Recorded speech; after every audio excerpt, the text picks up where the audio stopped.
Alors bonjour à tous, merci d'assister à cette conférence à Geekopolis. Il est 10h, nous sommes sur le stand du CNJ et on va parler agents. Agents. C'est une conférence enregistrée que vous pouvez retrouver sur le site des Dessous du Troll, sous le nom du podcast numéro 43. Quelque chose comme ça, oui. Pas. Nous avons du public, merci, ne vous inquiétez pas, on vous fera intervenir, restez jusqu'à la fin pour ça. et donc aujourd'hui on va parler du métier d'agent dans le milieu du jeu de société, jeux JDR, jeux de plateau, jeux. Donc pour ça on a des invités évidemment. Voilà. Donc on a Gaëtan Bojano. Bonjour. Et attention là tu as une chance sur deux de te planter sur le nom de famille. Eh ben non, je n'ai pas le nom de famille, j'ai juste Dominique. Oui, bonjour. Voilà. Alors c'est breton ou breton? C'est quoi le nom? Alors c'est Dominique Breton, comme un breton. Breton, d'accord, breton. Donc, un petit tour, déjà pour vous présenter individuellement, parce qu'après on vous présentera à deux. Ah, vas-y. Comme un couple.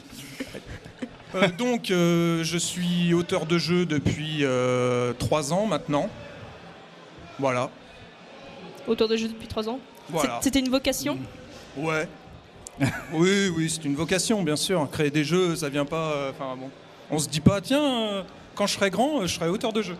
Ah, mais peut-être. Ah, quoique, j'ai peut-être créé des vocations, en fait. Ah bah oui, regarde, il y a un jeune public autour de nous. On avait fait un sondage hier, tous les mecs qui étaient dans la salle, ils avaient des créations perso, ils ont réalisé qu'ils avaient des créations perso et ça leur donnait des envies. Ouais. Alors avoir une création perso et être auteur de jeu, c'est pas pareil. Mais du coup, ça leur a... on en reparlera. Et donc Gaëtan. Donc Gaëtan Bojano, je suis un des associés de Forge Next. Donc Forge Next étant l'agence d'auteurs en France. La dernière, puisque il y a encore quelques années, on avait Weekend Games qui faisait à peu près la même chose. Donc on n'est plus que les derniers à le faire en France. Donc Forge Next. Ok. Donc, on a dit qu'on avait parlé donc, du métier d'agent. Donc nous avons un auteur ça fait flipper, là. On se voit dans Matrix. À tout moment, je m'attends à voir débarquer un mec en costard. Donc on démarre sur quoi, Jocelyn? On a fait un peu le tour des présentations on va faire individuelles. On va peut-être votre rapport à vous deux. Ah oui. Pourquoi vous êtes ensemble? Pourquoi vous êtes ensemble? Comment vous êtes rencontrés et pourquoi vous avez voulu collaborer ensemble? Alors on s'est croisés, nos regards se sont croisés. Et... On s'est plus tout de suite, c'était le coup de foudre. Peut-être on aurait commencé par définir ce que c'est qu'un agent d'auteur en fait. Voilà. Je pense que ce serait plutôt pas mal. Alors un agent d'auteur, ça ressemble un peu à ce qu'on peut voir dans le sport, mais également dans le domaine littéraire. Le but d'un agent d'auteur dans le domaine ludique, c'est de placer des jeux. Donc nous avons des auteurs qui viennent nous voir, on sélectionne les jeux, et ces jeux-là, on va les présenter, les vendre à des éditeurs. Donc en fait, on est intermédiaire entre éditeurs et auteurs, parce qu'on fait aussi un peu l'inverse, c'est-à-dire qu'il y a des éditeurs qui recherchent des jeux spécifiques. Et donc notre but, nous, c'est de trouver le jeu adéquat qui corresponde à leurs souhaits, à leur gamme de jeux et de trouver le jeu parfait. Très bien. Et donc, les auteurs ont besoin d'agents aujourd'hui ? Je dirais que si on veut vraiment pouvoir se focaliser sur l'aspect création du jeu et donc créer, produire des protos, produire du jeu, l'agent nous permet d'oublier complètement la partie communication avec les éditeurs, la partie suivi. Donc ça apporte vraiment quelque chose. Est-ce qu'un auteur a besoin d'un agent ? Pas forcément. Un auteur qui va produire un jeu par an et qui veut suivre toute la communication avec les éditeurs, il le fera par lui-même. Mais c'est vrai que si on veut vraiment se concentrer sur la création, on peut laisser ça à quelqu'un d'autre qui va... Puis alors, Forge Next, ils prennent ça à bras le corps, donc il n'y a pas de souci, on peut leur laisser ça en toute confiance et du coup se concentrer sur la création. Je crois que c'est ça le plus important, c'est le fait de pouvoir se concentrer sur la création. Oui, de déléguer, donc tout le reste est vraiment... Déléguer, c'est le mot que je cherchais. Voilà, déléguer. Enfin, je pense que ça, c'est vraiment la vue première et principale d'un auteur qui veut se faire connaître et qui veut produire. C'est le cas de Dominique. Mais également, un autre intérêt d'avoir un agent, c'est simplement de taper chez des gros éditeurs. Il faut savoir également que certains éditeurs ne passent que par agent. C'est le cas de Mattel, d'Hasbro, vous allez voir aussi par Ravensburger et autres. Donc il faut soit être un auteur reconnu pour Ravensburger, donc s'appeler Roberto Fraga, par exemple, ou s'appeler Alain Rivollet, qu'on connaît peut-être un petit peu moins, mais qui a déjà édité énormément à l'international. Et là, le but, c'est de taper chez des gros éditeurs comme ça. Ensuite, nous, on a également le pouvoir de se déplacer. On travaille avec plus de 80 éditeurs à l'international. Donc on couvre bien évidemment, on va dire 95% des éditeurs majeurs de l'Europe. On travaille aussi avec les États-Unis. Et ça aussi, c'est un gros point, un gros intérêt pour les auteurs qui veulent se développer, surtout un peu plus pour les Français, pour aller taper à l'international. Voilà, de ne pas rester uniquement pas rester dans leur monde. Voilà. Juste une idée comme ça, parmi nos auteurs les plus prolifiques à l'heure actuelle, on a aussi énormément de Québécois. On a une dizaine de Québécois en agence, dont un qui, je pense, va être très connu dans les 2-3 ans qui viennent, qui s'appelle Yves Tourigny, qui va sortir le prochain jeu chez Z-Man qui s'appelle Blueprint, qui est le prochain gros jeu chez Matago qui s'appelle Northwest Passage, dont vous allez en entendre parler, je pense, dans les semaines qui viennent, puisque Blueprint, c'est pour cet été, Northwest Passage, c'est pour SN de cette année. D'accord. Et c'est aussi un intérêt en fait pour les éditeurs étrangers d'aller aussi vers l'Europe en fait. Oui, voilà, de faire un pont en fait, un pont de l'Atlantique. Et même des fois, ce qui est assez marrant, c'est qu'on a même aussi des auteurs québécois qui nous aident aussi à travailler avec des éditeurs québécois, même si on est à distance. Ça, c'est très très bon également. Mais voilà, principalement, c'est toute cette partie-là justement pour que les auteurs se focalise voilà, sur la partie création et nous toute la partie négociation de contrat, toute cette partie échange, tout ça c'est nous qui nous en occupons. Et donc du coup, je vais juste revenir sur la question d'avant, sur le rapport entre vous deux. Alors, au début, je me serais contenté d'une réponse simple du genre l'un est l'agent de l'autre, mais maintenant on veut toute l'histoire. Voilà, comment vous êtes amené à vous rencontrer, toi, auteur, à choisir de passer par un agent, et toi, agent, choisir oui, je crois en cet auteur. Alors, Dominique, c'est un peu spécial. Ah, Dominique est spécial. Raison de plus. On veut tout savoir. Donc en fait, notre histoire a commencé avec un de mes prototypes qui s'appelle Opportunis, qui va sortir très prochainement. Et donc Gaëtan a flashé dessus à Paris et Ludique il y a 2 ans. Et ouais, il y a 2 ans. Il y a 2 ans.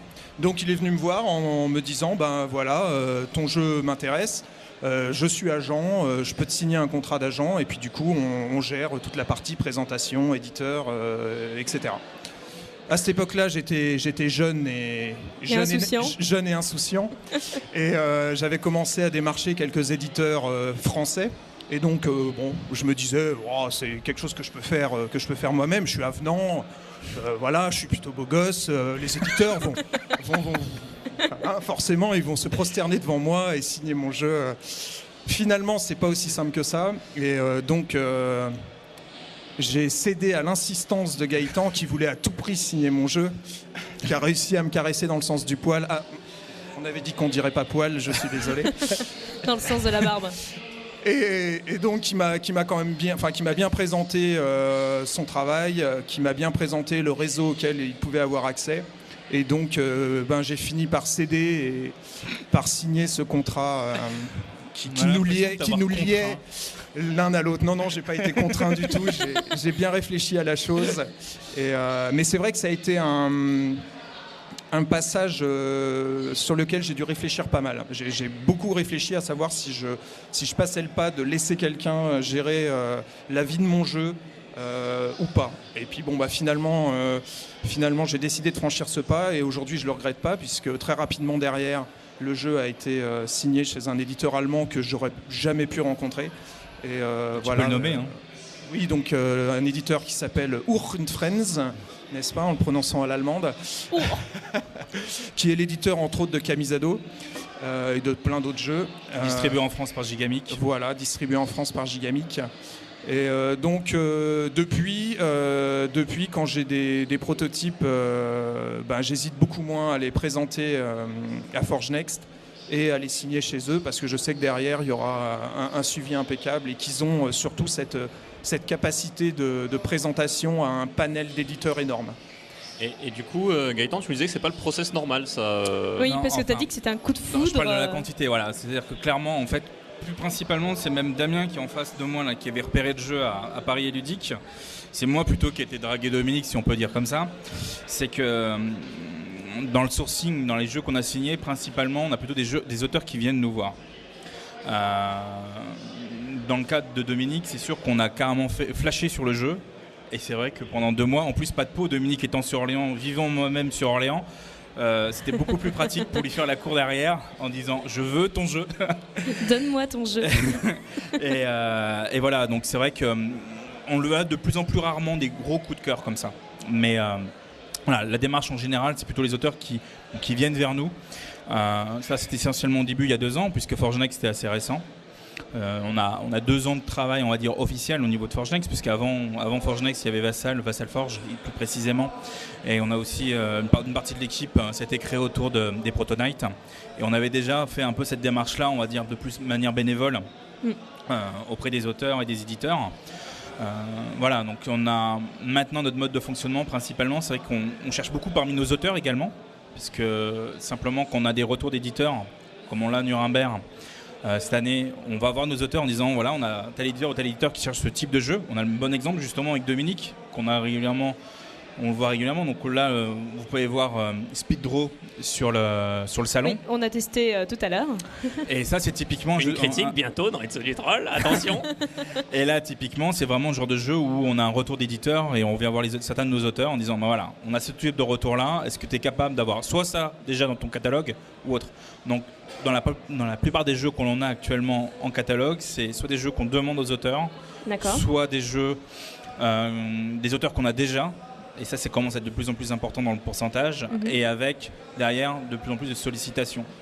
On a une règle, par contre, nous en tant qu'agent, c'est de jamais d'avoir 2 jeux identiques ou qui peuvent se marcher sur les pieds. Il n'est pas question pour nous, ça c'est extrêmement important, d'avoir un jeu qui serve d'appui à un autre. De faire de la concurrence interne. Oui, ou même mettre à notre avant, c'est-à-dire on peut très bien montrer voilà, ce jeu il est plutôt sympa, et l'autre ils vont dire ouais mais il manque ça ou ça, bah oui, justement, là on a encore mieux, c'est ça. Ça veut se servir d'un jeu comme appui pour mieux vendre un autre. Ça, il en est hors de question. Voilà, donc c'est pour ça qu'on a un catalogue extrêmement limité. On a par rapport à, on va dire, un public cible par un salon donné, quand on fait nos démarches qui sont essentiellement Essen et Nuremberg, 7 ou 8 jeux, grand max. Et il faut vraiment que ces jeux-là soient vraiment différents les uns des autres, où chacun ont leur propre personnalité. Voilà. Et oui, donc est-ce que tu as eu donc un jeu entre guillemets pas vraiment imposé, mais on t'a dit pour Speed Draw, voilà, que on t'a dit donc il y a une ouverture pour ce style de jeu. Est-ce que tu l'avais déjà toi-même pensé à ce jeu-là en fait? Non, alors oui, justement pour Speed Draw, Gaëtan m'a dit c'est simple, il y a une demande sur du jeu de dessin, fais-moi un jeu de dessin. Et c'était venu comme ça, et donc, naturellement. J'ai dit ok, je vais faire un jeu de dessin. Comme j'aime bien travailler avec des contraintes, voilà, c'était très bien, j'avais une contrainte. Et j'ai essayé du coup de faire un jeu de dessin qui soit différent des jeux de dessin qu'on a aujourd'hui, parce qu'il y en a quand même pas mal. Oui, il y en a pas mal, et c'est pour ça que je suis parti dans quelque chose de complètement décalé. Un jeu de dessin qui n'est pas vraiment un jeu de dessin, quoi. Mais non, je l'ai fait spécifiquement par rapport à cette demande. Spécifiquement, voilà. Tu n'avais pas déjà d'idée auparavant et tu ne te serais jamais dit seul, rien je vais faire ce jeu. C'est ça, je suis parti de la demande au départ. Ouais, donc en fait, l'agent a, comme qui dirait, aidé dans le process de création, de créer en fait un nouveau jeu, un nouveau style que tu n'aurais pas toi-même pensé en tant qu'auteur. Tout à fait. Et donc c'est un peu une aide en plus de ce côté-là. Je dirais que ça va au-delà de ça, c'est que on peut avoir une idée de jeu, créer le jeu en ne sachant pas si ça va toucher une cible en tant que public ou un éditeur. Là, l'avantage, c'est qu'on nous dit qu'un éditeur recherche ce genre de jeu, donc forcément le travail qu'on va faire, on sait que c'est un travail qui va mener à quelque chose parce qu'on sait qu'il y a une demande. Et ça, dans le milieu de la création, dans le milieu artistique, quand on a ce genre de situation, c'est plutôt confortable. Oui. Mais cette demande, tu l'as proposée donc à plusieurs de tes auteurs? Non. Non. Parce là, que tu as bien ciblé. On a ciblé. Alors, on ne le propose pas à tout le monde parce qu'on ne veut pas non plus avoir le mode d'un jeu de commande pur. C'est-à-dire, nous, on s'engage derrière, justement, pour l'auteur visé. En fait, on a un éditeur plutôt, qui nous a demandé ce jeu sur dessin. Malheureusement, la demande a été j'arrive même pas à trouver mon mot. Ils ont trouvé le jeu adéquat beaucoup plus rapidement que nous, on a pu leur proposer derrière. Par contre, nous, ce qu'on avait dit à Dominique, c'est que le jeu derrière, s'il correspond au moins à cette demande-là et qu'elle est cohérente par rapport à la création, on la prend en agence. Donc ça veut dire que même si l'éditeur initialement visé dit non, c'est non, en fait, fini, j'ai trouvé ailleurs. C'est pas grave, c'est pas du temps perdu pour l'auteur, on travaille. Le problème, c'est que si on demande ça à plusieurs auteurs, on se retrouve dans le jeu de concurrence. Voilà, avec des jeux concurrents. Donc, bien évidemment, nous, on va proposer ça à certains de nos auteurs qui ont, nous, de notre côté, on estime qu'ils en sont capables. C'est des auteurs qui travaillent régulièrement avec nous, parce que des fois, on a des auteurs qui viennent nous proposer un jeu, puis après, qui retournent faire leur vie dans leur coin. Ça, c'est pas un problème. Mais bien évidemment, nous, on va plutôt le proposer à ceux qui nous font confiance à travailler régulièrement. Et dans ce cas-là, on va faire cette demande-là auprès d'eux. D'accord. Donc, en fait, il y a quand même une garantie pour l'auteur de ne pas faire en fait un travail pour rien. C'est pas un jeu de commande pur et dur. Voilà. En fait. Non, sauf si l'auteur fait un jeu de merde. Oui, sauf voilà. Après, ça dépend de l'auteur. C'est si l'auteur s'investit dedans et fait quelque chose de bien, il est entre guillemets garanti que oui, ton jeu, on va le porter, on va travailler dessus et on va t'aider quoi. Mais du coup, alors, comment ça se passe au niveau de votre contrat? Désolé pour les bruits de fond. Il y a un public énorme. Vous allez vous calmer maintenant, ça suffit. Donc, comment ça se passe au niveau des engagements que tu prends par rapport à l'agent quand il vient de demander par exemple le jeu de dessin? Est-ce que tu as une pression? Toi, tu as 2 semaines pour le faire et il faut vraiment que tu produises un jeu ou tu peux dire non, la pression, je me la mets moi-même. Non, mais la pression, je me la mets moi-même. Si le jeu, je le donne dans 5 ou 6 mois, je sais que la demande sera passée et que ce sera foutu. Donc moi, là, le jeu, il me l'a demandé, j'ai dû le faire dans la semaine. Non. Dans la soirée, avec travers dans le nez. Réellement, c'était super rapide celui-là, c'est vrai. Après, c'est vrai que ça peut évoluer. Parce que je savais qu'il fallait que je le fasse rapidement si je voulais que la demande soit toujours présente. Bon, malheureusement, il semblerait que la demande avait déjà trouvé... En fait, à Nuremberg, vous avez trouvé un autre auteur juste après nous et notre rendez-vous. Alors, donc ça joue vraiment à pas grand-chose. Mais il faut qu'il y ait de la réactivité, parce que c'est pareil, si je suis pas réactif, ils ne me proposeront plus ce genre de choses parce qu'ils sauront que je suis pas réactif. Du coup, en fait, ce que tu envoies, c'est des suggestions un peu, Gaëtan. Oui, c'est typiquement des suggestions. Après, là, on avait un autre jeu sur un autre thème, sur un jeu de dés qui est également là. C'est pareil, je veux dire, à un moment donné, si le jeu, là, il s'est pas fait tout de suite, par rapport à Speeddraw, où c'est simple, Dominique m'a envoyé une vidéo, mail 10 minutes après, je dis c'est bon, quoi. C'est bon, c'est validé, on part là-dessus. Après, le jeu de dés, finalement, ça s'est pas fait comme ça, mais c'est pas grave, on l'a développé, on travaille avec. Également, ce qui est important pour nous, c'est qu'on ne fait pas simplement agent, en fait, Forge Next. C'est-à-dire, on se démarque un peu du marché également. C'est-à-dire que c'est rare les jeux qui arrivent chez nous et sur lesquels on ne retouche pas, ou on ne fait pas de conseils. On n'est pas éditeur non plus. Bon, on pense connaître plutôt pas mal le marché à l'heure actuelle. On veut des jeux qui fonctionnent très bien dès le début chez l'éditeur. Bon, bien évidemment, après c'est que notre opinion, on n'a pas la science infuse. Des fois il y a aussi des échecs malheureusement. Par contre nous, voilà, des fois on devient même co-auteur sur certains jeux. On a une vraie gamme de développement. On accompagne l'auteur, on l'aide à finaliser son jeu, d'être pertinent par rapport à une proposition, par rapport à une cible visée. Que ce soit une cible éditoriale, que ce soit une cible publique ou autre.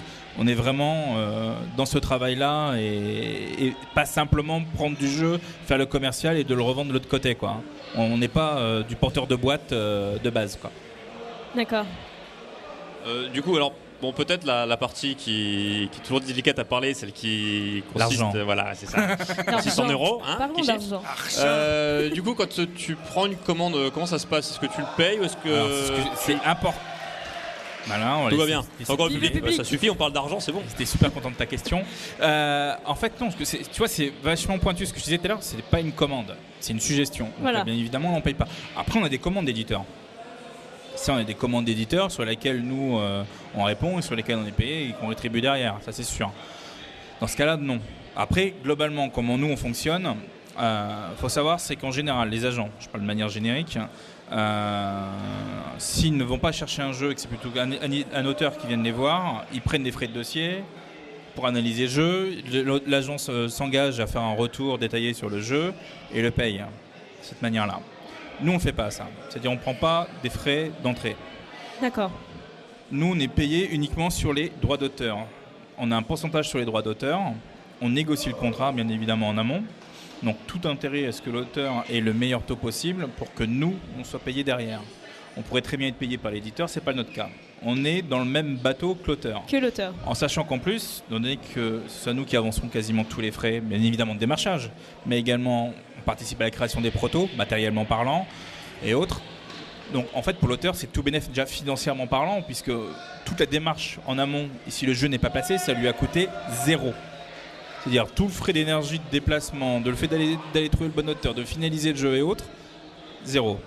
Derrière, si nous en plus on accompagne l'auteur et qu'on lui dit écoute ton jeu il serait mieux comme ci, il serait mieux comme ça ou autre, finalement le jeu ne trouve pas dans un premier temps un éditeur adéquat, l'auteur repart avec son jeu tel qu'on l'a accompagné dans sa création. Oui, voilà, vous n'avez pas imposé des droits sur le fait que voilà, vous avez donné telle idée. Tout à fait. Ça reste à l'auteur. Voilà, dans ce cas-là, si le jeu il est vraiment à base d'idées, c'est-à-dire le gars vient avec une simple méca, vraiment basique, là on peut devenir co-auteur. C'est le cas par exemple sur tout à l'heure, justement on a un autre jeu qu'on a sur le stand du CNJ qui est le cas de After the Storm, où là on est venu co-auteur parce que justement il y avait un tel boulot, un tel travail à refaire ou autre, là on se dit c'est plus possible. Voilà, là par contre... Voilà, pour la simple et bonne raison c'est qu'il faut savoir, c'est qu'un agent on touche un pourcentage, mais sur la première édition, parce que je dis dans la première édition c'est sur le premier contrat. Si le contrat, si le jeu il est édité, on va reprendre l'exemple de Gnis, donc qui est le nouveau nom du jeu de Dominique, qui a été édité chez Our. Imaginons que dans 10 ans, le jeu, l'éditeur décide de l'arrêter, il récupère les droits du jeu, nous on n'est plus agent dessus, c'est-à-dire lui il peut le replacer ailleurs. Voilà, et le rééditer, et là vous n'avez plus de droits. Nous on n'a plus rien dessus, c'est vraiment sur le contrat signé. Derrière, si on vient en co-auteur, ça aussi nous protège nous dans le temps par rapport au travail donné. Bien évidemment, ça c'est fait dès le début, en amont, des échanges avec les auteurs directement en disant on regarde le jeu, on l'analyse et selon l'état du jeu et comment ça se passe, on va lui proposer un contrat adéquat. D'accord. Donc en fait, ça permet à n'importe quel auteur qui n'a pas forcément toujours les moyens de créer par exemple son prototype, de venir chez vous, leur côté, écoutez, j'ai une idée géniale, voilà mon idée, est-ce que vous pouvez m'aider là-dessus ? Et là, voilà. ça lui permet un peu de lui faire un peu une libération côté financier, en fait, si son idée est vraiment, vraiment bonne. Alors là, il y a deux manières de travailler. Soit on a un peu de disponibilité aussi, parce qu'on est de plus en plus sollicité. J'imagine. Alors qu'on ne fait pas du tout de pub, c'est volontaire. Là, on a deux méthodes de travail. Soit on récupère le jeu par nous-mêmes, c'est-à-dire que c'est au sein de l'équipe qu'on fait le développement.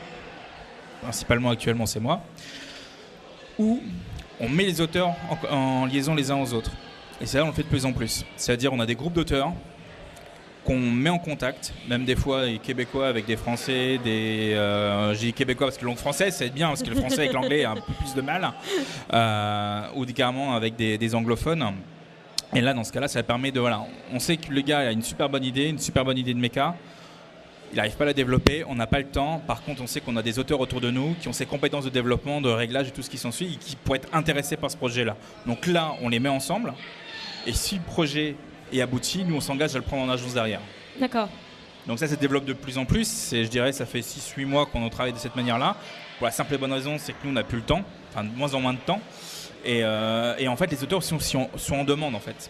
Et le meilleur exemple, c'est Toulouse. Derrière Toulouse de cette année, là, ça a été un peu l'effervescence totale. On a eu, rien que sur Toulouse, 11 auteurs à nous en agence qui étaient présents sur site. Et résultat, entre eux, ils ont clairement commencé à travailler. Et là, on est dès le début du jeu, en fait. Ça, c'est super bon pour nous parce qu'on est au début de l'idée et on arrive à les guider, entre guillemets, sur des recherches éditoriales ou quoi que ce soit, à aller directement travailler et d'être extrêmement productif et pas perdre de temps, en fait. Faire des bonnes collaborations entre auteurs. À ce moment-là, s'il y a des collaborations entre auteurs qui marchent, ils deviennent co-auteurs en fait du jeu. Oui, tout à fait. Là, c'est la condition sine qua non. C'est-à-dire que là, c'est pas le premier auteur qui arrive et qui dit non, c'est mon jeu. Non, tout à fait. Voilà. Mais un autre exemple, c'est François Rouzet, que vous connaissez peut-être. C'est l'auteur de Room 25. Oui, chez Matago. François, à un moment donné, il a travaillé sur un jeu pendant plus de 2 ans. Et à un moment donné, il fallait faire tout un retravail sur la partie thématisation et de refonte carrément de jeu. On l'a mis en contact avec Bernard Cabarou, qui est un jeune auteur qui n'a pas encore été édité actuellement, mais qui est très fort dans ce genre d'exercice. Typiquement, ils sont devenus co-auteurs tous les deux. D'accord. Donc, bien évidemment, des pourcentages différents, parce que le gros du boulot a été fait en amont par François, mais c'était le deal au début, quoi. Donc on arrive à travailler de cette manière-là, et nous, bien évidemment, d'ailleurs, on s'engage. On dit c'est bon, on prend le jeu et on va le travailler, quoi. D'accord. Du coup, question piège pour Dominique, t'es satisfait de ce système? T'en es content? Est-ce que je suis satisfait de ce système? J'imagine que tu signes encore chez eux. Allez, vas-y. Alors est-ce qu'il t'oblige? C'est le moment. Faut appeler la police très vite. Non, mais je vais répondre facilement. On a signé combien de contrats récemment? 4, 5. Voilà, donc si je ramène des jeux et c'est que je fais confiance à l'équipe, et donc oui, que je suis satisfait du système. Je suis d'ailleurs tellement satisfait du système que je pense que, il y a de fortes chances que la majorité de mes jeux passent par ce système. Parce que je gagne tellement de temps. Cette année, par exemple, j'étais pas à Toulouse. Les années d'avant, ça m'aurait miné de ne pas être à Toulouse parce que moins de contacts, moins de possibilités de montrer les jeux à des éditeurs, etc. Cette année, je me suis dit, c'est pas grave. De toute façon, si j'ai des jeux à présenter, Forge Next peuvent les présenter, ou ils les présenteront à un autre moment. Donc ça me libère du temps, ça me libère ma conscience aussi. Et pour moi, c'est beaucoup plus confortable. C'est vraiment beaucoup plus confortable. Du coup, même si tu dois produire un peu plus pour combler j'aime pas ça. J'aime pas le système produire beaucoup plus. Parce qu'on n'impose pas ça. Il faut pas ça. On n'est pas dans un système en général, des subproductivistes au niveau de la création de jeux. Non, quoi. Non, mais soit produire plus pour toucher et avoir le même taux financier, ou produire plus parce qu'on lui impose, ça c'est non. Enfin, je veux dire, il fait ce qu'il veut, il fait longtemps. Ah non, c'est ça. C'est-à-dire que je peux produire plus parce que c'est une envie de ma part. Ah ouais, et parce que tu as plus de temps, voilà, j'ai plus tu as de moins temps, de stress de te dire j'ai jamais trouvé d'éditeur. Voilà. Ah oui, non, en fait, c'est le processus de création qui est complètement libre. Et en fait, cette liberté te permet en fait de réaliser des choses que tu n'aurais peut-être jamais réussi à faire avant. C'est tout à fait ça. Oui, non, c'est un choix personnel. C'est là le produire plus. C'est pas produire plus parce qu'on te l'impose, c'est produire plus parce que justement tu es libre. Ouais, c'est ça. Et cette liberté te permet. Non, il me fouette pas. Gagner plus, il me fouette pas, sauf si c'est pour mon plaisir, mais sinon c'est tout. Non, mais en plus, on a quelques auteurs qui sont en demande de contrats génériques, en fait, pour tout vous dire. On va pas le systématiser, ça, mais on a sur le fait de dire, sur 2 ou 3 ans, vos jeux, à partir du moment où ils sont présentables, on va les prendre et on va les travailler. On en est arrivé à là, en fait. Un contrat générique, en fait, ça lie l'auteur sur une durée, c'est ça? Ouais, sur une durée, ouais. Sans engagement de nombre de jeux à produire ou quoi que ce soit, c'est-à-dire sur 2, 3, 5 ans. On prend leurs jeux et bien évidemment, ça, c'est dans les deux sens parce qu'on ne va pas le faire à tout le monde. C'est qu'il y a quelques auteurs qu'on a avec qui on travaille régulièrement et justement, quand on commence à avoir 4, 5 contrats... Bon, il aime bien que je l'invite au resto, Dom, mais au bout d'un moment, ça commence à devenir cher. Mais non, ça faut. Voilà, on en arrive à justement ce genre de relationnel-là. De confiance, pertinent. En fait. De confiance entre vous deux, de savoir que. Entre les auteurs. Voilà. Il n'y a pas uniquement la confiance de l'auteur envers l'agent, il y a aussi la confiance de l'agent envers l'auteur. Que tu sais que si tu lui demandes, si tu lui fais une suggestion, tu sais qui pourra y répondre et tu sais que c'est pas le genre de personne qui te lâchera. Tout à fait. Voilà. Et ça se fait pas du jour au lendemain. Ça se fait pas du jour au lendemain et c'est pas, j'imagine, tous les auteurs qui peuvent réussir pas vraiment à se plier mais à utiliser cette méthode de passer par un agent. Il y a encore, j'imagine, une majorité des auteurs, vu que vous êtes le seul agent. Non, le seul agent français. Français. À l'international, il y en a des gros, on est tout petit par rapport à certains autres. Du coup, puisqu'on en parle, vous êtes la seule agence en France. Parce qu'avant, il y avait Weekend Games. Le dernier écho, Weekend Games, ça va arrêter cette partie-là. Mais il faut savoir aussi, c'est qu'on est français. Je dis bien français parce qu'il y a des agents comme Bayersdorf en Allemagne qui travaillent aussi avec des éditeurs français comme Asmodee ou quoi que ce soit. Donc, mais ils sont allemands. Oui, du coup, les auteurs français qui voulaient passer par un agent devaient passer par international. Ou par Weekend Games, ouais. Mais après, c'est pareil, c'est pas non plus naturel. C'est-à-dire que c'est vrai que le fait d'avoir développé ça en France, on a, entre guillemets, mis plus en lumière cette activité-là, qui était peu connue et peu d'auteurs connaissaient cette possibilité de travailler de cette manière-là. Voilà. Là, c'est vrai que nous, vu qu'on est présent un peu partout... Comme on en a un, Dominique, tu savais qu'il y avait des agents qui étaient à l'écoute de tes créations avant de rencontrer... Au tout début, avant de rencontrer Gaëtan. Non, pas vraiment. J'avais pas réfléchi. Ça serait pas venu à l'idée ici. J'avais pas réfléchi à ce genre de choses, et c'est vrai que c'est quand ils sont venus me voir pour Opportuniste que d'un coup je me suis dit bah oui. Je veux dire, les écrivains, les acteurs, pourquoi pas les auteurs de jeux. Ouais. C'est vrai que ma carrière de star hollywoodienne s'est interrompue un peu tôt, donc j'ai pas eu trop le temps de fréquenter les agences. C'est très différent des autres médias. Ouais, c'est un peu différent. Enfin, nous, en fait, on a essentiellement des auteurs aussi, donc on a aussi une manière d'aborder les choses qui est un peu différente. C'est très différent du domaine sportif, ça n'a même rien à voir. On est plus proche du domaine littéraire, en sachant également que ça c'est un sujet assez classique. Les auteurs de jeux de société ne sont pas reconnus comme des auteurs ou créateurs, comme dans le domaine littéraire. Voilà. Donc c'est aussi un petit peu la bagarre sur ce niveau-là, quoi. Et donc tu nous avais, en fait, à l'origine, tu es de Vassal Forge. Ouais. À l'origine. Et donc, voilà, on va un peu bifurquer là-dessus parce que c'est quand même une opportunité que tu proposes aussi aux éditeurs et aux auteurs d'avoir leur jeu en fait sur Vassal Forge. Alors, Vassal Forge. Donc, une grande aventure. Un peu de Vassal Forge. Point histoire. Allez, c'est parti. Petit point historique. Non, ça va être assez rapide en fait. Vassal Forge, on a un peu levé le pied en fait. Pour la simple et bonne raison, c'est que l'activité Forge Next est tellement importante qu'on ne pouvait pas tout suivre. Alors, du coup, on va peut-être présenter. Alors, Vassal Forge, qu'est-ce que c'est Vassal Forge, c'est une communauté qui s'était créée il y a 4-5 ans sur l'outil Vassal. Vassal qui est en fait une table de jeu virtuelle qui permettait, sans intelligence artificielle, de créer des jeux et de tester des jeux en ligne. Donc Vassal Forge avait pour but de regrouper un peu tout ça au niveau France, de porter des jeux en ligne. Donc les tout derniers sur lesquels on a travaillé, c'était Libertalia. C'était il y a 1 an déjà avec Asmodée. On faisait cette partie-là en plus de manière la plus professionnelle possible. C'est ça aussi qui nous a permis de rencontrer des éditeurs, tout simplement. Les premiers contacts sont passés par là. Et le gros avantage de Vassal, c'est qu'au niveau des tests de prototypes, c'est génial. C'est que dans le sens là, on peut tester des jeux en ligne. Alors bien évidemment, on va pas tester des jeux comme Speed Draw où ça demande de dessiner très rapidement et autres, ça c'est pas possible. Voilà. Sur des jeux de plateau plus classiques, on va rentrer dans cette partie-là. On avait aussi des éditeurs qui nous poussaient dans ce sens-là. Si on prend le Secret de Monte Cristo chez Philosophia, par exemple, un jour Arnaud Urbon a fait la remarque à Sophie en disant mais c'est bien ta caméra au-dessus de ta table pour nous montrer les évolutions du proto, mais moi j'ai beaucoup mieux, j'ai Vassal. Et en fait ils ont testé Vassal de cette manière-là avec Eggerspiel en Allemagne, Sophie au Québec, Arnaud et Charles Chevalier en France, et ça leur a permis de tester cette partie-là. Ça c'est un vrai plus. Nous on l'utilise encore. C'est un plus à l'international en fait. Tout à fait. Là, nous, on est en train de travailler un jeu avec Charles Chevalier, justement, pour un éditeur italien.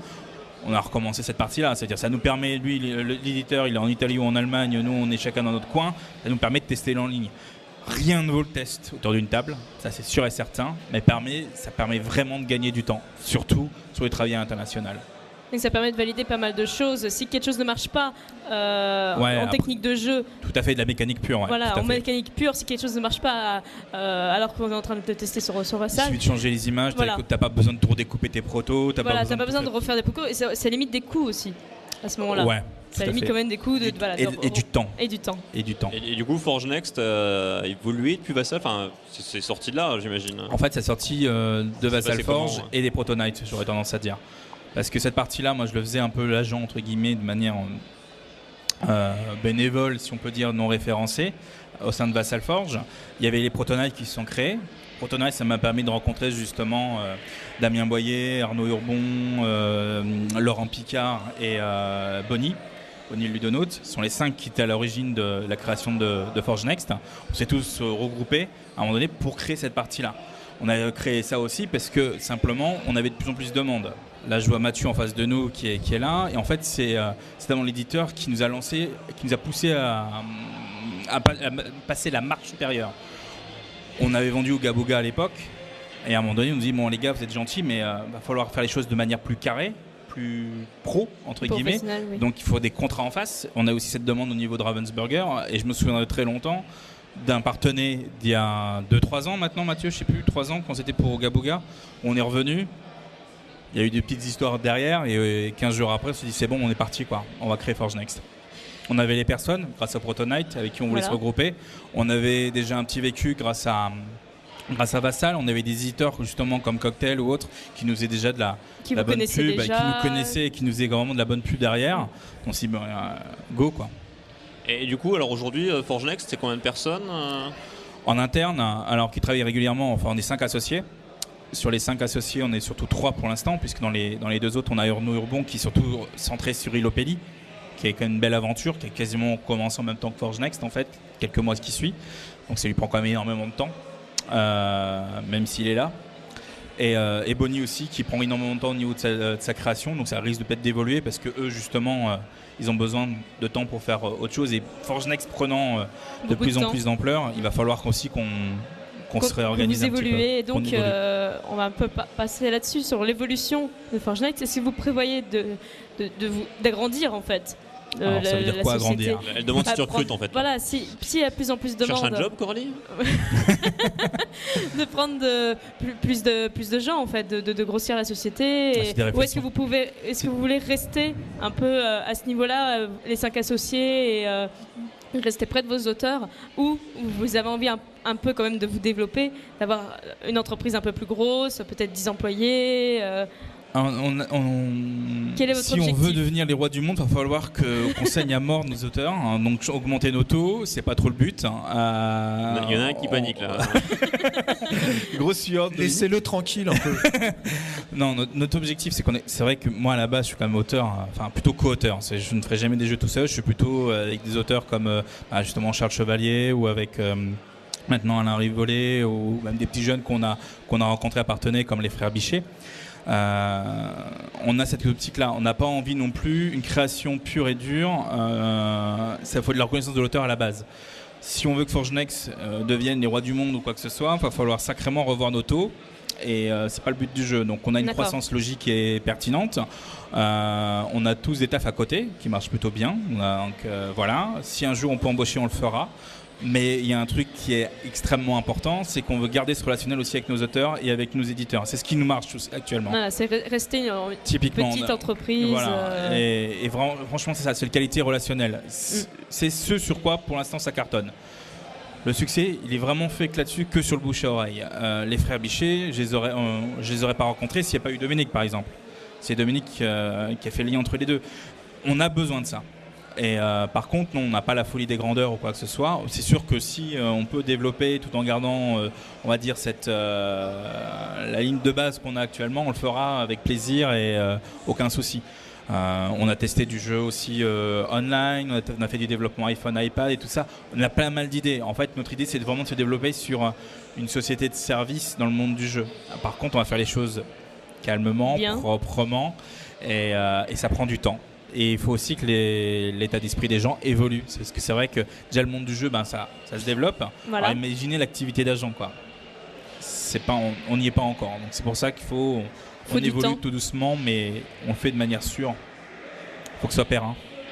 En termes de chiffres, parce que ça fait joli et c'est facile à retenir. Combien de jeux sortis? Alors combien de jeux sortis, combien d'éditeurs partenaires? Tu peux être 60 à l'étranger Alors en tout, on travaille avec 80 éditeurs. C'est-à-dire que quand on travaille avec 80 éditeurs, c'est qu'on a 80 éditeurs qu'on voit tous les ans, systématiquement, au moins 2 fois par an. D'accord. On travaille avec à l'international, essentiellement, on va dire, on couvre l'Amérique du Nord et l'ensemble de l'Europe. On travaille également un peu avec l'Asie, mais beaucoup moins. En général, c'est plutôt nos éditeurs qui sont européens ou Amérique du Nord qui vont aller vendre en Asie. À moins qu'il y ait Mathieu qui revende des jeux en Corée derrière, mais ce sera Mathieu qui les vendra en fait. Donc c'est pas pour nous. Mais voilà, ça c'est la masse des éditeurs avec qui on travaille régulièrement. Nos auteurs, on en est maintenant à 90 avec qui on a déjà travaillé. On n'a pas tout ça en catalogue. Actuellement, on a toujours en permanence, on va dire, une vingtaine, trentaine d'auteurs avec qui on travaille à un instant T. Toujours, on va dire, sur des projets en cours. On a des auteurs qui sont en permanence chez nous, en fait, aussi. Parce qu'il y a des auteurs qui viennent que pour un jeu. Ça, on en a 3 ou 4. Donc, on a Dominique Breton, on a Yves Tourini, on en a quelques-uns comme ça. On va avoir Jim Radvois, j'espère, et Cyril Blondel qui seront à côté tout à l'heure, où c'est le but aussi, qu'on se développe cette partie-là. Et ensuite, au niveau des jeux édités, en 2 ans, on a déjà plus de 20 jeux. Alors, édité ou en cours d'édition, hein, je compte les deux. En tout cas, signé. Voilà. Donc rien que cette année, on a déjà, j'ai même du mal à suivre, pour tout vous dire. On en a un chez Z-Man qui sort, on va en avoir un chez Our, on va en avoir un chez Philo en début de l'année prochaine, on va en avoir, ça se multiplie. C'est pas uniquement que du français ou du francophone, même si c'est toujours plus simple. C'est aussi des Allemands, c'est aussi des Américains, on couvre tout, quoi. Et moi, ce que j'aimerais savoir, parce que un petit peu retour au processus de création, c'est un peu le temps en fait. C'est pour un auteur, c'est toujours long ou pas de créer son jeu, mais le temps de collaboration à peu près, donc sur un jeu, le temps pour donc de modifier ce qu'il y a à modifier et le temps d'avoir des réponses d'éditeurs. Alors, il faut savoir, des titres d'exemple, au début on faisait des contrats d'1 an. Au début, maintenant, on s'est rendu compte que le temps moyen, on va dire, entre le jeu qu'on le récupère, qu'on le signe et le temps du placement, il est en moyenne de 18 mois. D'accord. Alors imaginez pour un auteur, vous rajoutez à ça 2 ans, 24 mois. Alors, on va dire, on met 2 ans pour le placer, 2 ans pour que le jeu soit édité, 4 ans. Alors c'est rare, bien évidemment, il y a des jeux où on va beaucoup plus vite. Je prends Blueprint, c'est un jeu qu'on a vu, qu'on était parti cet été avec Laurent donc, en Amérique du Nord, faire un petit tour des popotes, aller voir enfin nos auteurs québécois. On a récupéré le jeu au mois d'août, on l'a signé au mois de novembre et il sort cette année, donc là on a 1 an, mais ça c'est complètement atypique. C'est pratiquement aussi court pour Ignis, si je ne dis pas de bêtises. Mais pour la signature, pas pour l'édition. Oui, pour la signature ça a été rapide, après le temps que ça arrive dans les tuyaux, ça a mis un peu de temps. Mais ça va, c'est pas le plus long. Mais voilà, donc ça prend du temps sur cette durée-là. Donc on a plutôt des contrats de 2 ans maintenant qu'on fait signer automatiquement pour se couvrir intégralement. Ensuite, les jeux qu'on récupère et qu'on commence à le présenter, ça varie énormément. Si je prends Speed Draw justement de Dominique, c'est tout de suite. C'est simple, c'est rapide, c'est tout de suite. Je crois que entre le premier proto que j'ai eu et le moment que je l'ai présenté, ça a été à un moment donné, je crois que chez Asmo, j'ai dû faire 1 semaine, même pas. Donc parce que c'est des jeux relativement simples. Oui. Je prends d'autres jeux, Yves Tourigny, un jeu dont je pense qui s'appelle Oak Island. Ça fait 2 ans, 2 ans qu'on travaille dessus, qu'on l'a retravaillé et compagnie. On a des allers-retours, l'auteur passe sur autre chose, donc c'est un peu variant. Donc il n'y a pas de règle absolue. D'accord. Ça montre de poser une question, c'est ça? Oui, on est co-animateur. D'accord, très bien. Donc moi, vous avez entendu la dame, je suis co-animateur, j'ai le droit de parler, saleté de public. Donc, ce que je disais, oui, moi ce qui m'intéressait, c'est le public qui peut venir chez toi. Est-ce qu'il va y avoir des prérequis? Est-ce qu'il faut que le gars ait déjà fait des jeux? Est-ce qu'il faut avoir plus de 18 ans? Oui, pour signer un contrat, ça aide. Je t'avoue que là, c'est vrai que c'est pas bête, on n'a jamais eu ce cas-là en fait. Vous avez déjà eu des jeunes qui vous proposent? Je crois que tu peux signer en dessous de 18 ans, puis tu peux même leur filer faut voir les parents. Les jeunes créateurs, il n'y en a pas beaucoup. Il y en a eu, je crois que c'était Yedo ou Edo chez Queen Games. Il y a eu les fils, pour Mytho aussi. Mytho, oui, il y a Mytho qui est sorti. Mais ses parents, les parents sont connus. C'est très rare. C'est quoi la moyenne d'âge? Je sais que la moyenne de barbe est assez élevée, mais après. J'ai jamais calculé. Vous êtes vieux, les auteurs? Mais je pense qu'en moyenne, c'est au-delà de 30 ans. Ouais. Je crois que Simon qu'on a à côté, c'est des tout jeunes. Je pense que des créateurs de jeux qui bidouillent des trucs, etc., il y en a des très jeunes. Après, des auteurs de jeux qui vont jusqu'au bout du projet et qui vont derrière avoir l'envie de le présenter à quelqu'un, l'envie qu'il soit édité, etc. Et donc travailler dans ce sens-là, la moyenne d'âge augmente pas mal. D'accord. Je pense qu'il faut quand même prendre un peu de recul, être capable de prendre du recul par rapport à ses créations, par rapport au travail qu'on fait pour aboutir dans le process de création. Mais en fait, si tu reviens sur la sélection même, on veut des gens qui soient ouverts. C'est-à-dire qu'en général, le premier truc qu'on fait sur un auteur qu'on ne connaît pas, bien évidemment on lit les règles et autres, et on est assez cassant sur les premiers échanges, non pas par rapport à la personne, mais sur la mécanique du jeu pour voir comment la personne réagit. Alors, il y en a un qui rigole, ça sent le traumatisme là. Surtout moi en fait. Dans l'équipe, c'est surtout moi qui ne suis pas toujours hyper diplomate là-dessus. Mais en fait, pour une raison simple, c'est que ces retours-là, on peut les avoir au niveau des éditeurs. Et si on n'a pas quelqu'un en face qui soit est à l'écoute en disant voilà, je peux me remettre en question Et voilà, c'est pas un jeu qui est gravé dans le bronze. Même des fois, le jeu il arrive, il est tout fait et tout bon. Et des fois aussi, il faut savoir qu'ils nous disent non. Mais ils nous disent non de manière argumentée, en disant non, gars, tu me dis que ce serait mieux comme ça, mais en fait, moi, je l'ai déjà testé et ça marche pas pour telle ou telle raison. Et ça, c'est génial pour nous. C'est-à-dire, c'est quelqu'un qui a déjà bien pensé aux choses et autres.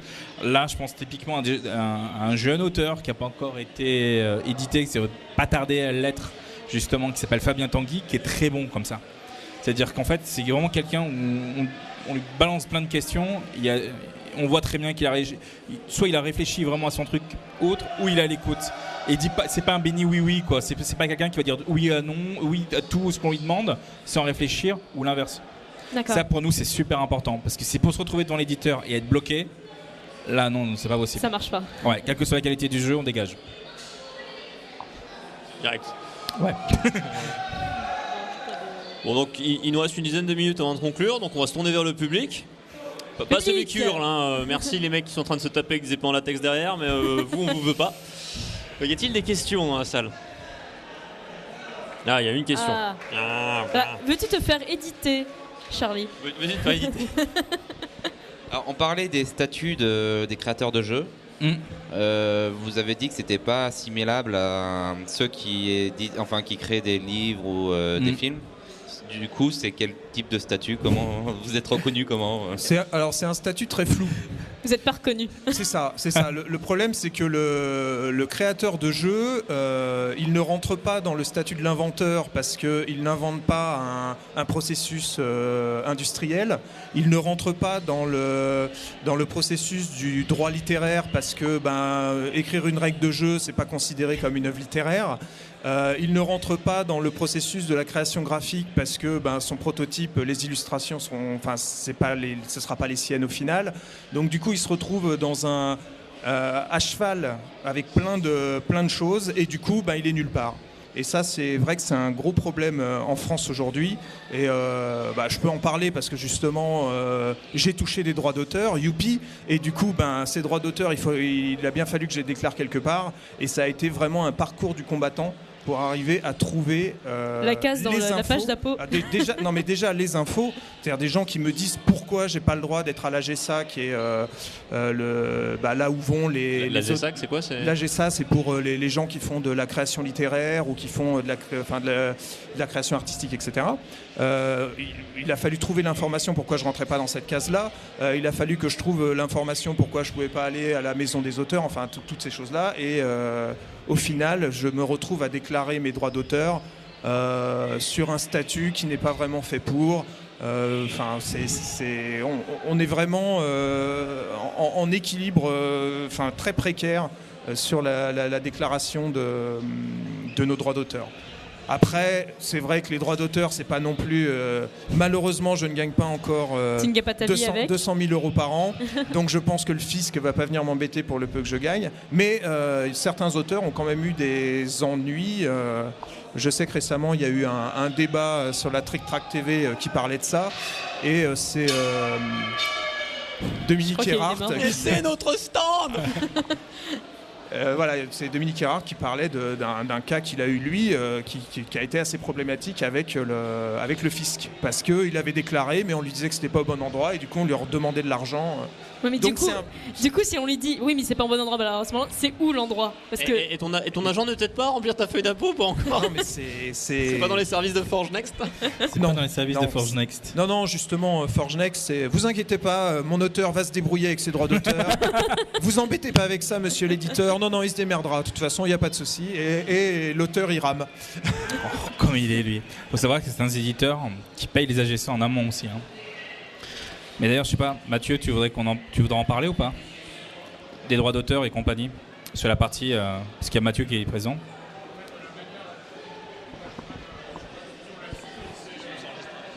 T'as pas d'opinion là-dessus? Nous, on n'est pas des spécialistes là-dessus. On a un expert comptable qui fait très bien le boulot. Il y a des auteurs qui sont adhérents à la GESA. Il y en a qui sont en entreprise individuelle. Il y en a qui sont à SARL. Il y a tous les cas de figure. Après, quand ils nous demandent s'ils doivent déclarer ou pas, on leur dit qu'ils font ce qu'ils veulent, en fait. Voilà, sur des petites sommes. Il n'y a pas une seule solution. Voilà, il n'y a pas une seule solution. Je préfère me concentrer sur les jeux que sur les droits d'auteur. On fait les choses parfaitement en règle, on a des relevés semestriels, etc. J'ai tout délégué à mon expert comptable. Je me contente de faire les chèques tous les 6 mois et puis voilà en fait. Mais très bien, cet expert comptable, on a le même en fait. Mais comme dit Mathieu, il y a quand même une solution, c'est que si on a une entreprise, si on crée une vraie entreprise, les droits d'auteur, etc. font partie de l'entrée d'argent de l'entreprise. Après, le problème, c'est que voilà, c'est ça. Un auteur seul le font. Oui, mais il faut avoir Roberto, il a sa propre société. Roberto Fraga, sa propre société pour gérer ça. Je suis pas sûr, mais je crois que Bruno Catala, c'est quasiment la même chose. Mais j'ai un gros doute. Là, je mets des grosses guillemets. Mais ouais, à partir du moment où tu fais suffisamment de chiffres, c'est intéressant. C'est ça. Voilà, il faut faire du chiffre pour cadrer le truc. Et encore. Mais non, c'est un vrai souci. Parce que c'est mieux légalement d'encadrer que. Oui. De toute façon, ça revient un peu à une discussion que j'ai eue il y a 2-3 jours avec une avocate spécialisée, justement par rapport à un de nos auteurs qui a fait valider son contrat par une avocate spécialisée dans les droits de la création, justement, qui a fond les œuvres littéraires. Même elle, en fait, elle commence tout juste à avoir ce genre de demande au niveau de ses clients. Elle est complètement perdue là-dedans. Ah oui, parce que il n'y a pas de règle absolue. Il n'y a pas de règle. Encore un vide juridique, quoi. Espérons que l'initiative de la création d'agence pour le jeu en France va. Après, tu as plusieurs choses. Il y en a qui ont essayé de faire des syndicats, fin des années 90, ça n'a pas tellement marché, syndicats d'auteurs, pour essayer de pousser ça. Plus pour arriver à regrouper tout le monde. C'est pas simple de regrouper tout le monde, tous les auteurs en même temps et autres. Il y a la SAS en Allemagne, qu'en fait quand même le plus gros syndicat d'auteurs qui soit à l'heure actuelle, qui regroupe quasiment on va dire 90% des plus gros auteurs du jeu, qui a fait un peu de bruit justement ces derniers temps par rapport à des liaisons au niveau des contrats. Ça aussi c'est encore une autre chose, mais il y a plein de choses qui sont à droite et à gauche, et c'est pas uniquement du droit français, il y a aussi peut-être un peu de droit européen. C'est pas simple. Voilà. Donc peut-être une dernière question, on a encore un petit peu de temps, non. Ouais, sinon à ce moment-là un petit mot pour la fin. Alors on peut peut-être parler de vos actualités, en particulier le fait que vous êtes à Nicopolis sur le stand du CNJ. Si certains nous écoutent, c'est le stand juste à côté de l'auditorium, quartier Avalon. Alors, en fait, on a un partenariat avec le CNJ, Forge Next, depuis 2 ans. On a créé une pépinière. C'est-à-dire parmi les jeux au-delà du top 10 qui ne sont pas dans les finalistes, on en récupère 1 ou 2 et on le porte à l'édition. On fait tout pour. Et c'est là par exemple où là on a beaucoup plus de mal, parce que c'est des gens que nous on va chercher, qui n'ont pas automatiquement finalisé leur jeu. Et le jeu de 2011, on n'en a toujours pas finalisé le travail, parce que c'est pas très très simple. En plus, c'est un auteur québécois qui est adorable au demeurant. Mais voilà, pour revenir à ce qu'on disait tout à l'heure, des fois ça prend du temps. En tout cas, on a un concours, donc on a un partenariat avec le CNJ qui marche plutôt bien. C'est pour ça qu'on est sur leur stand.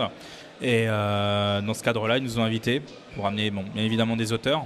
Donc on a fait venir Dominique, avec qui on travaille régulièrement. On a Cyril Blondel qui a gagné Boulogne avec Serial Cooler, qui a déjà été édité justement chez Cocktail Games avec l'Atelier des Chefs, qui va même ouvrir sa petite boîte d'édition dans pas longtemps. On a Gilles Radva, un auteur foufou adorable qu'il faut absolument connaître, qui est encore peu édité mais qui a un vrai potentiel. Puis les frères Bichet. Et puis dans les semaines qui viennent, on va avoir pas mal de sorties, dont celle de Dominique. Oui, mon actualité. Ton jeu, Dominique. On va en parler. Donc, mon actualité, je vais commencer par mon premier jeu édité qui n'a rien à voir avec Forge Next, tu ne m'en voudras pas. Donc, mon premier jeu édité qui est un jeu en fait qui est sorti sur tablette et sur smartphone qui s'appelle Archéon. Donc voilà. Il y a une conférence dématérialisée un peu plus tard aujourd'hui. Je ne dis pas ça pour faire de la pub, mais si. Donc, justement, qui est un exemple assez intéressant, puisque c'est un jeu qui est parti d'un prototype pour faire un jeu de société normale et qui a été en fait directement porté en numérique. En dématérialisé, exactement. Sinon, j'ai donc Ignis qui va sortir avant la fin de l'année. Normalement. Donc là, voilà, donc premier jeu signé chez Forge Next. Et enfin, je vais avoir Ignis qui est un jeu abstrait, un jeu de stratégie abstrait qu'on peut tester dans sa version prototypale juste à côté. Magnifique, le proto. N'est-ce pas, c'est superbe. J'ai aussi un jeu pour enfants, un petit jeu de stop ou encore qui s'appelle Les Souris Gourmandes, qui devrait sortir aussi avant la fin de l'année, qui lui aussi est passé par un contact direct en fait. Avec l'éditeur qu'il a choisi. Des fois, Forge Next n'a pas le temps de repérer mes jeux, il y a des éditeurs qui les repèrent d'abord et hop. Et ouais. C'est fou ça. Moins de resto de payer. Bah oui. Ouais, c'est bon. Donc voilà, je pense qu'on a fait le tour. On va terminer la conférence. Merci beaucoup. Merci à vous de nous avoir reçus. Intervention. Merci. Puis merci pour les bons becs aussi, quand même. Merci au public, le présent et le trop présent qui était derrière. et à bientôt dans les couloirs de Geekopolis avec le CNJ. À bientôt.